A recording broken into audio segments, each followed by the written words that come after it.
Good afternoon, Professor. This is Hw8, and today I'm going to be going over my homework 8, part 1 on the first FSM. And let me just go ahead and show you. So here is my FSM that I drew on the quarters, and that is how I'll come back to that.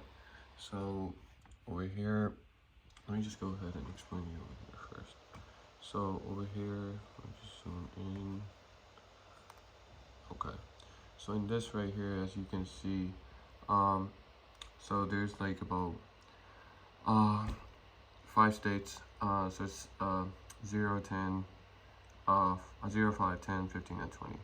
So according to that, you can see is that so first I have my inputs in the FSM. Let me just go to the code. So I have the inputs, which is the clock, reset, dime, nickel, and then it's wends, which is wending basically. And then the architecture, I'm using those entity ports to design the given system. So I have the states that I just mentioned till S20, and then I have the declaration of the signals. So over here you can see that there's a process plug, you have the clock event and everything, and going down using case statements in state when it's 0 cents. So C basically represents my cents. So when it says 0 cents, and if the nickel is 1, dime is 0, then signal 2 is going to be C5, right? But if the dime is 1, then C10. As you know, cent is 5, dime is 10. So moving on, this pretty much inserts the else block to prevent the latch interference. So sig2, C0, and events nothing, which is 0. Then when it comes to the blocks 20, wins 1. Well, when it comes to 15, it pretty much wins 0. No, sorry, the signal is 0, and it's when wins 1. It's 10, and if the nickel is 1, dime is 0, and it's gonna go to 15. If it's if the nickel is 0, the dime is 1, then the signal is gonna be cent 20. Once again, the same thing. So it goes down to almost the last state, and then when it comes to when others, then it's going to be just X, which pretty much just says that it's undefined output state, and it closes my FSM. So as you can see over here in the output, so right here I have my clock, my reset, my dime, my nickel, and my wending. So you can see over here that it pretty much shows you oh, 1 second, my clock, my 1 second, my clock, my reset, and when it's a dime, when it's a nickel, and when it wins. So that's pretty much it for my FSM1. Now moving on to my FSM2. 1 second. Alright, so FSM2. In my FSM2, you have about till 60 cents for the states, right? For the entity, you have the same stuff. It's this time you have the selection and the quarters. And moving down in the process block, same thing. Clock event, you have in the process, you have the given signals, the FSC and the RST, the NDQ, and the selection. So over here, when reset is 1, your signal to which is the RST is sent 0, wending is 0. And then using case statements, so when C is 0, you have nickel 1, dime 0, quarter 0, then it's going to be C5, same thing, dime, if when dime's 1, it's 10, quarter, 25. And moving on to C5, once again, same thing, nickel 1, it goes to 10, when it's a dime, it's 15, and if it's a quarter, 30. So, and then 1, 0. So you go on accordingly with the rest of the states till state 60, and then when you're coming down, for instance, to state like cent 45, right? So cent 45, same, nickel 5 adds into 5, that's 50. You have the dime 55, you have the quarter, and so over here so we don't have the quarter in this one. So when we have the selection where it's 1 and it's not and 1, dime 1, and quarter 1, then basically your signal 2 is going to be C0. It's going to go back. Otherwise, it's going to still remain at 45. or and however, if the selection is 1, then pretty much it's gonna win 1, right? If it's not that case, then it's gonna win 0. So you go accordingly to with that to the rest of the states, and at the end you have n others. And if vending is X, that means that the output is undefined. The state output is undefined. So let me just go and show you. Oh wait, 1 second. I don't know what just happened. Cancel. Okay. Anyway, let me just go to my. Oh, there it is. So this is pretty much, yeah, it's pretty much a mess. But this was my state for FSM2.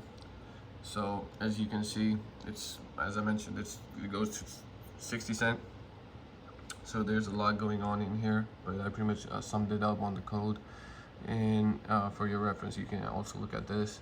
However, moving down to the output, as you can see the simulation that I did, my clock, my reset, my dime, nickel quarter, my selection, and my vending. So over here you can see the clock, then you can see the reset taking place.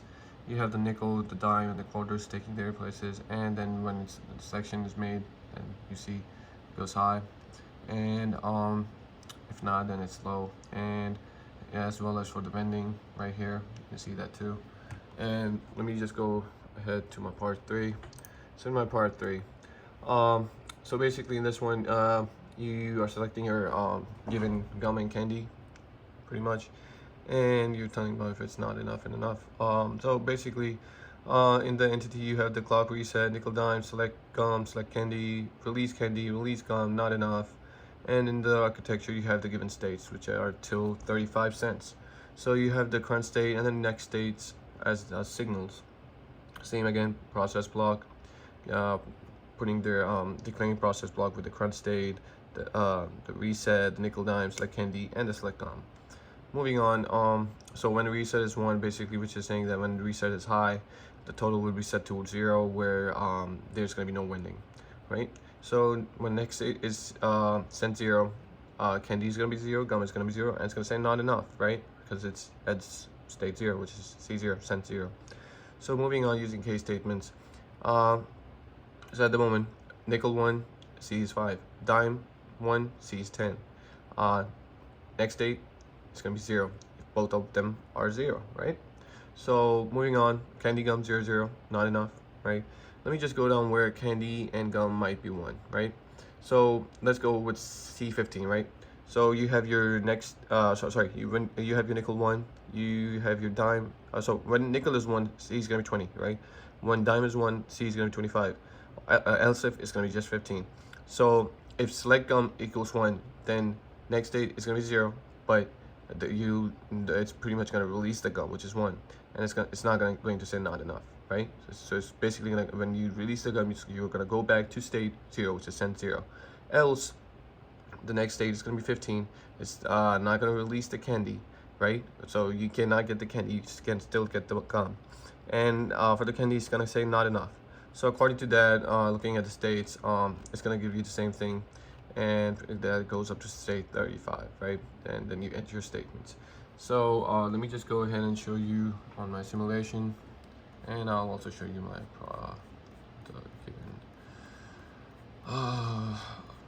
FSM. So right here first, let's look at this. It's pretty much self-explanatory. It's nothing is hard over there. So you can see it goes up to state 35, C35, and so nickel and dimes. So accordingly, you can see that when it goes to C15, right, it goes back if you're trying to release or select the gum and release the gum, right? The way I just explained that example up there. And for the rest, for 25, you can either get both of them and it goes back. Same for 35. So that's pretty much it. And let me just go ahead. Oh, sorry. Let me just go ahead and show you one second. So here's my given waveform on the quarters. So as you can see, over here I have my clock, reset, dime, nickel, select gum, select candy, not enough, release gum, and release candy. So as you can see, when the gum is being released, when are they being selected, and it's for both of them, nickels and dime, taking their places, the clock and the reset, and when are they being released. So that is pretty much my waveform for part 3. And for your reference, I'll also compile each one of them, so make sure everything runs at the end. So this is going to be my FSM1.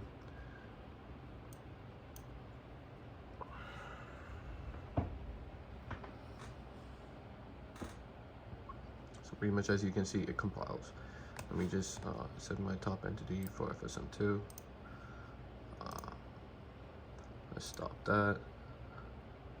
Okay, let's run FSM2.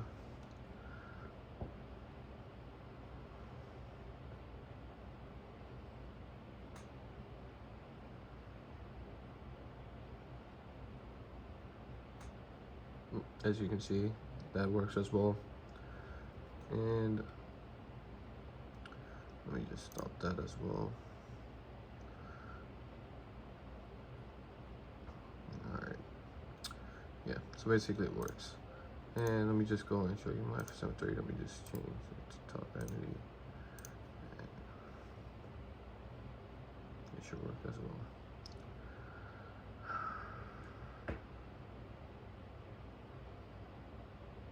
So yep, that is pretty much it for this given homework, and if there's any questions and concerns, you can please shoot me an email. Thank you.